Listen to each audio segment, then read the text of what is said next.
I do know where they come from. They are designed, engineered in Bern, and they are 3D printed in Appenzell. So this is really a big, huge USP, which is getting more and more important.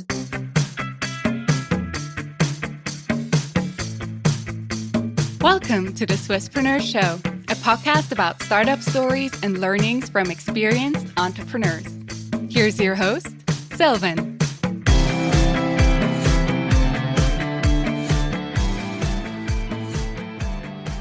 Silvia, Simon, a very well welcome to the Swisspreneur podcast. It's a pleasure to have you as guests today. Thanks for having us. Thanks for having us. Very cool. You're the co-founders at ILEVE Optics, Swiss-made Eyewear. I jump right in, Simon. What motivated you to start your own company? Hey, my pain was, since 16, glasses, so they slipping always down on the nose. And I was really, it's really painful to bring them all the time back. And then the idea came up in my master thesis. I said, hey, there must be a solution to solve that. And during this, I developed a new hinge, a click-in hinge, which we patented right now. Spend a lot of ergonomic data into the nose section and in the temple. So really try to reduce to the absolute minimum, which is necessary to guarantee an outstanding comfort. And that was kind of the milestone where everything started. It's really your own problem that you tackled there. I love that. I love companies that emerge from solving your own problems. Another very important part of any company is the timing. Why are you working on ILEVE Optics right now? A good question. I guess there are so many brands outside, or I know there are so many brands outside, but they differentiate most or only in shape and color. And for example, at the hinge, there was no product innovation since decades. And that's the reason we thought there is a chance to go on the market or have a chance on the market, just because doing it better and focusing on really the added value. So really making glasses which are having an outstanding comfort, which are really light and solving the real problem. And that even if you have to wear glasses, that you don't recognize them. And the other thing is as well that we know that people are getting older, so the need is still there or is getting bigger. And as well, the short-sightedness is getting stronger because we're using all the mobile devices all the time. In cycling, there is a real boom at the moment, not only in cycling, but as well in outdoor sports. And there is the need of a functional sports glasses essential. And the other thing, maybe coming back to question number one, is we decided we wanted to do a sustainable product and a product which is locally produced. And I guess this is a topic which is very important at the moment, and we really believe in that. That's also why you're Swiss-made, right? That's a key USP from your production. Definitely, that's what we see in also when we talk to our customers. What is actually like really a reason why they buy Brillen or ILEVE Optics, ILEVE District for sports glasses. It's really, I do know where they come from. They are designed, engineered in Bern, and they are 3D printed in Appenzell. So this is really a big, huge USP, which is getting more and more important. So the customers know where their product come from. You also mentioned the two different brands, right? You mentioned Brillen and you also mentioned ILEVE District. Can you explain a bit more what the difference is between the two brands and what segments that you actually serve and tackle with the two different brands? We started actually with Brillen. We do have prescription and sunglasses. Brillen is a B2B brand, so we do not sell them directly. We do sell Brillen to opticians, and our partner opticians do serve customers with prescription glasses, etc. Then we came up, as we are both very into cycling, very sporty. We came up with the sports glasses, with the cycling glasses. And as we really wanted to tell this story about Swiss-made, about engineered, designed in Bern, we wanted to have this connection, this heritage being transported in our brand. And ILEVE actually means bicycle. I guess you do know Matten English, the old secret language from Bern. And ILEVE actually means bicycle in Matten English. And it's really like a positioning topic that we said, well, we do have like the B2B case, like the optician case, and we want to build a brand, a B2C brand that we can sell direct to the customers. And so we even wanted to transport like the Swiss made heritage in a stronger way, and also be able to transport like the cycling, the passion within the brand name. Again, this personal connection and motivation behind it. I love that. I think that's through and through exactly what motivates you every day, I assume. Another important part is, of course, the team of any company. So what experience, what skill set does your team bring to the table to make your company a success? I guess it's the two of us. I mean, Silvia is coming from communication marketing, has a lot of experience, spent a lot of time at Swisscom and in different agencies. Myself, my background is coming from the R&D, engineering, innovation, and design. I think there's a perfect match between us from the product side as well from the branding side. We're both into sports. Silvia is a passionate runner, and since 2 or 3 years as well, very passionate in cycling. And myself too, I did 15 years canoe slalom on the national team. So kind of these things which brings us together. And currently we have 2 opticians in the team, which are bringing the know-how from the optics in. We have Cyril, which is has a lot of experience in the startup area as well. B2C startups built up and sold already. And as well, the board is. I am always a little bit proud to have such a board with Andre, which is in the management of BMC Switzerland. The cycling company brings the cycling know-how in. Urs Berger, former Mobiliar, VRP, and as well now Fabian Cancellara, who is supporting us. It's really cool to work with these people together every day and have a spirit which is kind of sporty and focusing on optics. Yeah, I think like one point is like the competences, like the know-how, the experience, and the other thing is like really have this shared values, this shared purpose, which is really strong in our team and which also motivates us every day to work on this vision, on this purpose. And I think that's another thing that's really important, to really have this common base, this common and shared values. That's on point. The most quoted sentence, I think, from our podcast guests. They say, what makes a good team? Shared values and complementary skill sets. So you need to have someone who can build and someone who can sell. So that's the perfect description that you gave right there. So you have the all-star team assembled. Please also share some of the most recent milestones that you have achieved together as a team. I guess there are 2 this year. At the very beginning, we were the first time on one of the biggest optician fair in Munich. We gained the newcomer award as newcomer of the year, which was kind of surprising and really cool, because the topics are really the design, sustainable topics are really high valued for that. So we're really proud of that, and helped us definitely as well in our for gaining some more B2B customers. And the other thing is, that we were able to gain Fabian Cancellara not only as partner or as ambassador. He's invested in the company, and that's really cool because he's a huge network and a huge experience, and really, as Silvia said before, the same values, and really focusing on a high quality and really to bring the best product to the road. So very cool.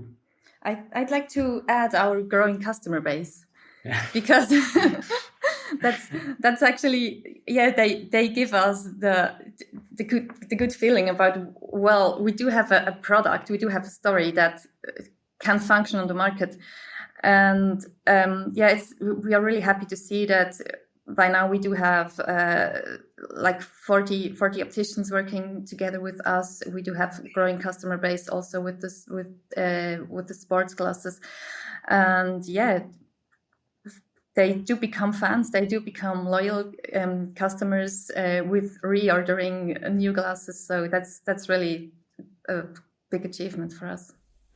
Absolutely. And that's also another big motivation boost, I assume, for you as founders to keep going, to keep pushing. Definitely.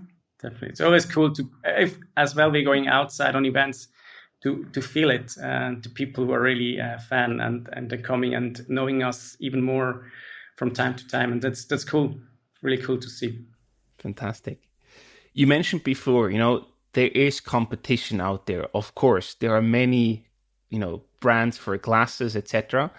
What is the competitive landscape on your market side? How do you differentiate? You mentioned the innovation at the beginning, how else do you differentiate besides the product on its own? What makes you unique, basically? Yes. Yeah, definitely. We are talking about glasses, right? So there are like lots of other brands also making and selling glasses. But what we really are into it is like really have this outstanding comfort, like really have this product innovation. So if you were sitting like next to another person wearing glasses, Silvan, you can count how often this person pushes her or his glasses back. So we really get rid of this problem because we have the patented hinge, we have like the very light material coming out of the 3D printer, and so we can really assure this comfortable wearing feeling. And on the other hand, we do have this Swiss-made story, which is getting more and more important also to customers. And so those are the 2 points where we differentiate our competitors. We do have like really added value on the product, and we do have added value on our company story, on our brand story with the Swiss-made, yes. And I guess we really do stand for quality. So really bringing a long-lasting quality product made in Switzerland or local made to the end consumer, which really solves the problem.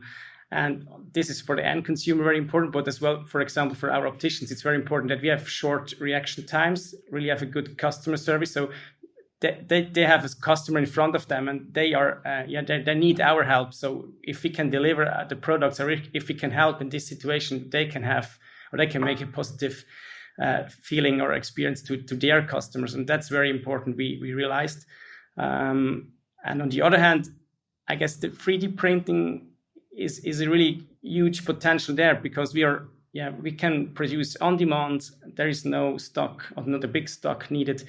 We can send in the future. The idea or the vision is really to go in other markets by sending data, producing there locally again. And what's really a thing is we're into, so our glasses are made out of 3 pieces. So there is a front, 2 temples, and 4 pins.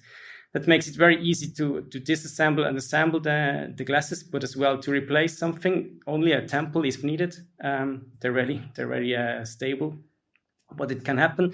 So you don't have to throw away the whole glasses. So that's one point. And as well, really striving into the circular economy. So really focusing on using bio-based materials, which can go back into the circular. So really taking this responsibility as a startup or for our economy and our future. Even we know we cannot save the world with glasses, that's for sure. But really focusing, or the motivation is really to push there in this direction. Absolutely. And I'm sure there's also a bigger customer need for what you're offering. I was actually curious to learn more about the 3D printing that you mentioned, that this allows you to keep a lower inventory, lower stock, and therefore also has probably less working capital needed for you to keep running the company. On the other hand, I do have a follow-up question on the Swiss focus. I think this is a unique positioning, with your board, with Fabian Cancellara, obviously is a big poster boy, so to speak, to push you, to give you the recognition. On the other hand, is Switzerland a big enough market for you, or does the Swiss focus also sort of limit potential international ambitions? Yeah, definitely. I mean, it's a great market to start, and as you say, with this team anyway.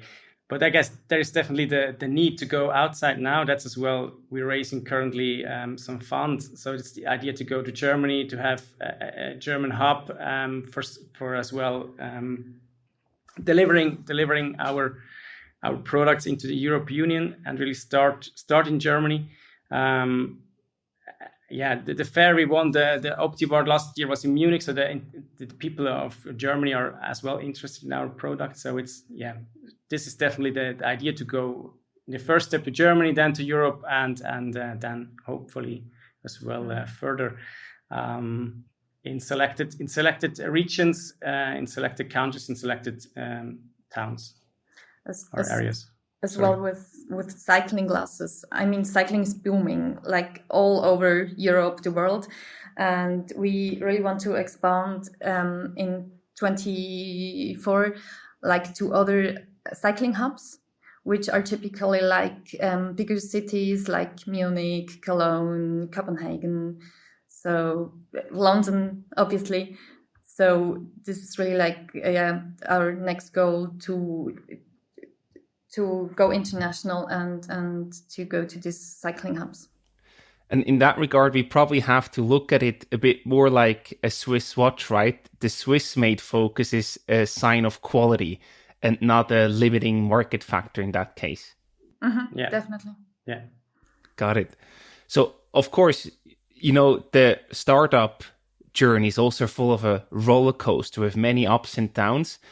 What was the toughest challenge that you had to overcome with your company so far? Well, obviously there are like different challenges during this startup adventure. We founded the company like 2 years ago, and as you can imagine, there are like it's very hard to build up a love brand with low budget and within this competitive market. And there are like those really strong and dominated channels like Instagram, like Google ads, and we are trying out how to build our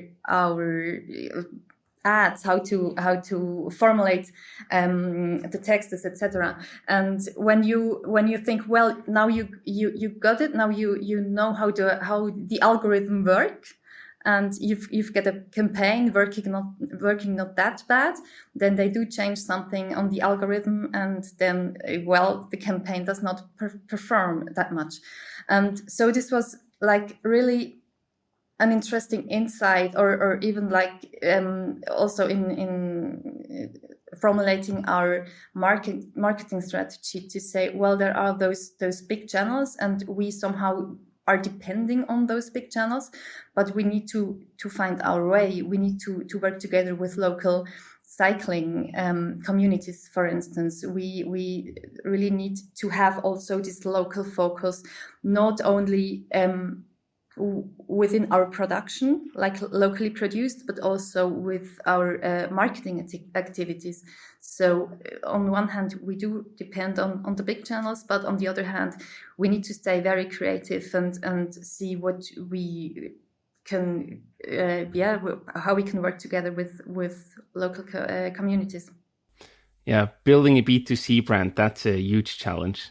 Yes, that's a huge challenge, especially with, as you are a young or a new company on the market. And yes, with low budget, but this keeps us creative, I'd say. So it's even like a plus point. Yes, and then maybe we can say this as well. I guess we believe in we have to be creative, but as well focusing on the long-term relation to our customers and building a brand in a sustainable way for the future. So that's, it's not always easy to accept this, but we have to be innovative and creative. So step by step. So it's not always easy to be patient. Absolutely. You also mentioned you're currently fundraising. So can you tell us a bit more how much money you're looking for in total and what you want to do with that money. I heard German expansion, etc. So I'm very curious to learn more about your plans here. Yeah, we're looking for 800K for the next round, for the seed round, with the idea to increasing the sales and expanding to Germany with Lars, with ILEVE, so with both brands going outside of Switzerland, building together, building up a strong brand and community. So doing that in Germany as well, what we did or they're doing right now in Switzerland. And establishing the first circular eyewear brand and reaching the B Corp certification, which is a big goal of us as well. And these are the main topics which we need the money for. So really going to Germany, expanding the sales, expanding the team, and pushing forward. Very nice. And you're also offering a ticket through the Swisspreneur syndicate. So, of course, this is no investment advice here. Everyone needs to do their own due diligence. But whoever is interested in learning more about your case, about ILEVE, they can sign up for the deal, download your material to then have a look and make their own investment decision.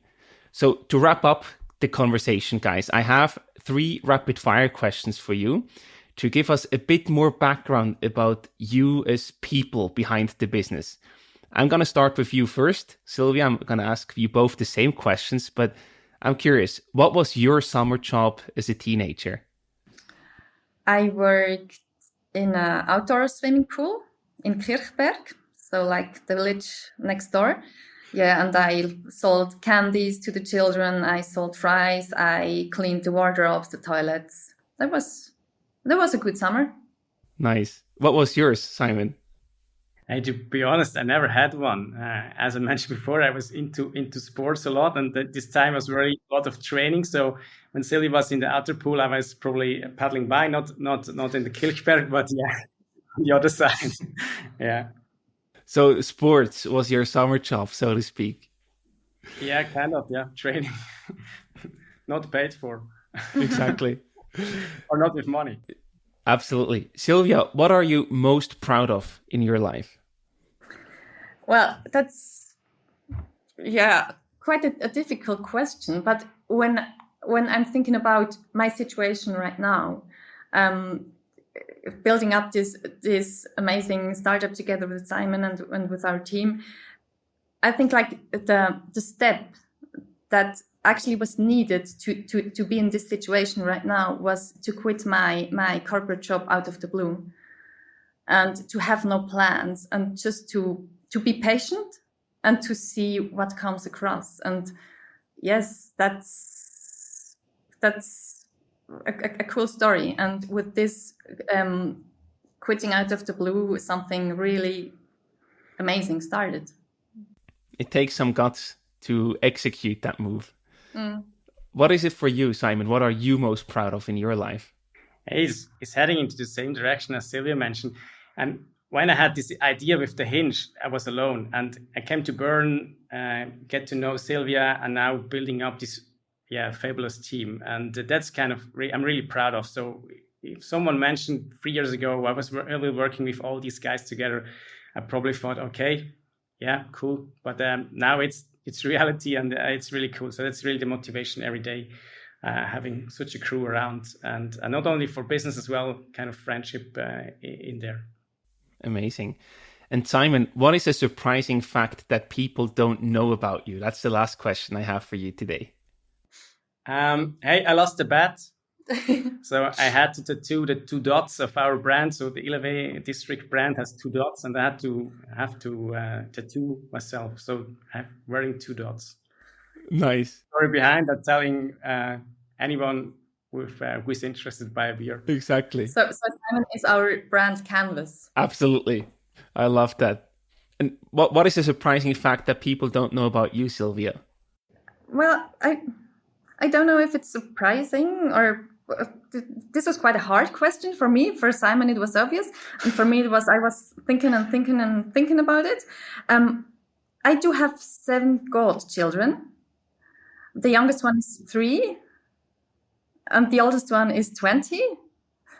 So yeah, that's quite a cool range.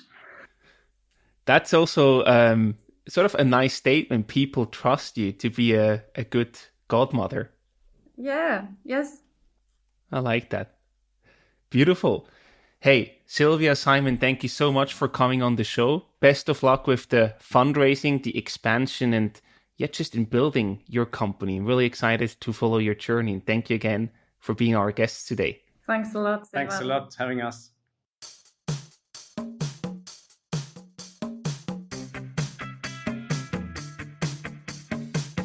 We hope you enjoyed today's episode. If you did, you can support us by rating our show on Apple Podcasts. This way, we can reach an ever-growing number of aspiring entrepreneurs.